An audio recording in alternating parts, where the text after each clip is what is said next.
2024, bisa dibilang adalah pemilunya kaum muda. Sebuah era baru dalam politik elektoral, di mana mereka menjadi pemilih mayoritas dalam daftar pemilih tetap pemilu nanti.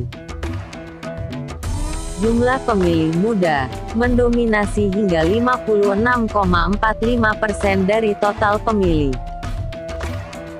22,85% diantaranya adalah generasi Z, yaitu mereka yang lahir mulai 1995 hingga tahun 2000-an.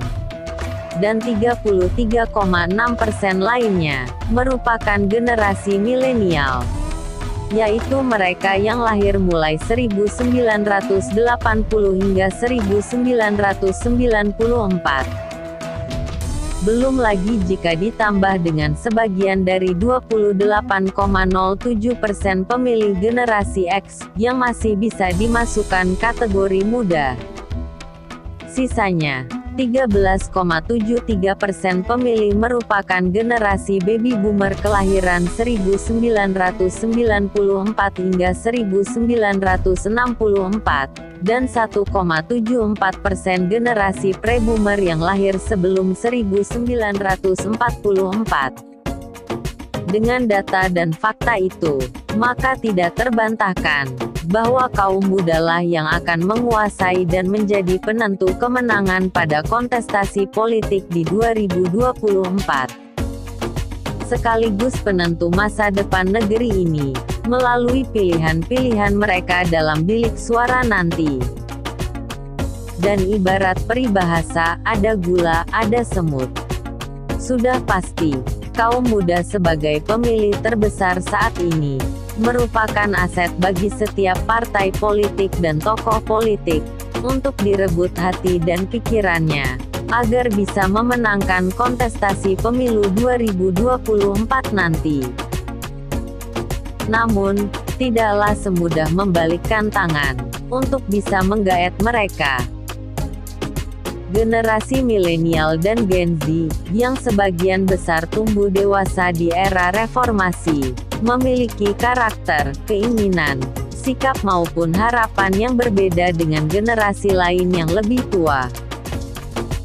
Mereka merupakan generasi yang memiliki akal pikiran dan otak yang cerdas, sehingga dapat terkategori sebagai pemilih rasional.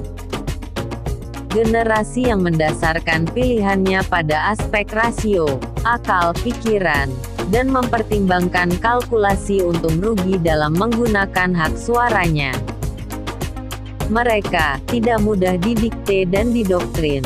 Mereka mengkalkulasi sendiri pilihannya berdasar pada apa yang dilihat, didengar, dialami, dan diketahuinya. Dan itu mereka dapatkan dari media sosial, di mana generasi ini akrab dengan teknologi informasi, internet, gadget, smartphone, dan komputer.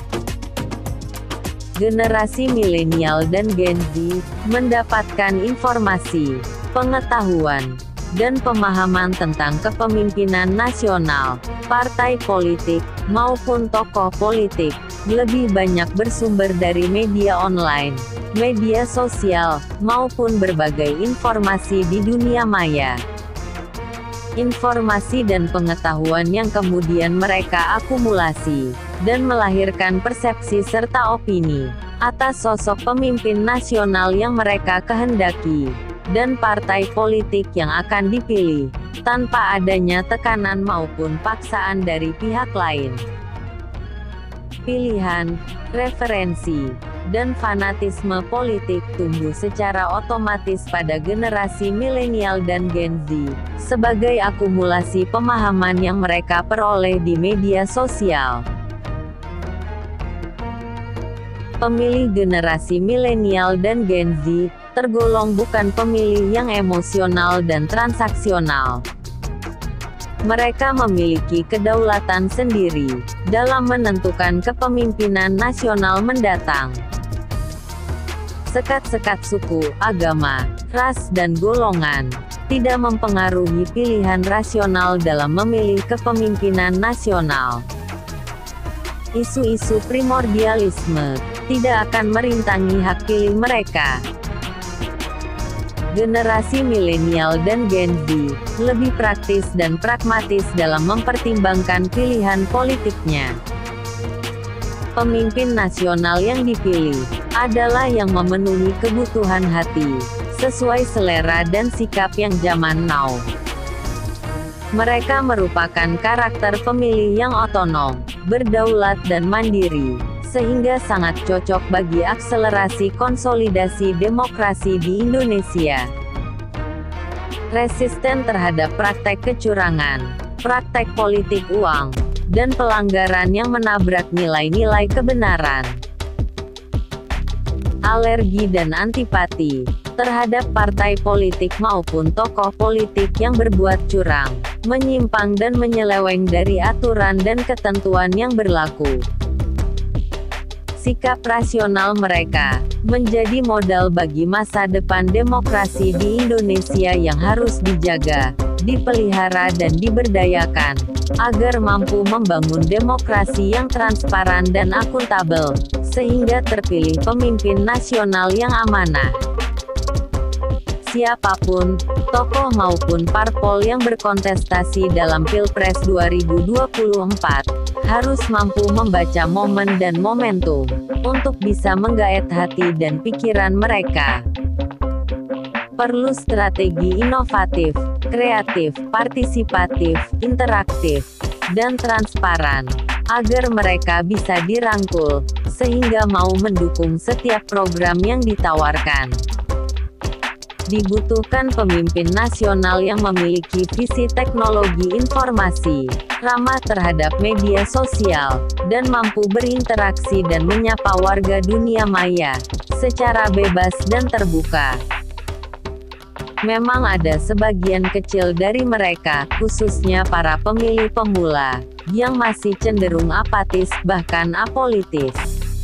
Lebih condong menomorsatukan urusan gaya hidup dan kebebasan, sehingga rawan untuk dipengaruhi dan dipropaganda lewat berbagai saluran media.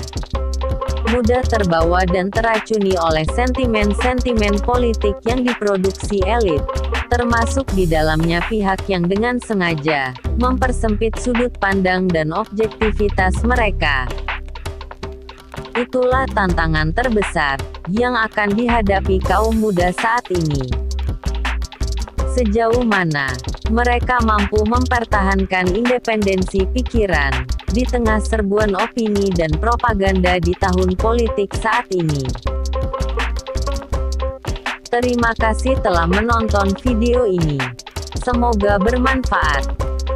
Salam.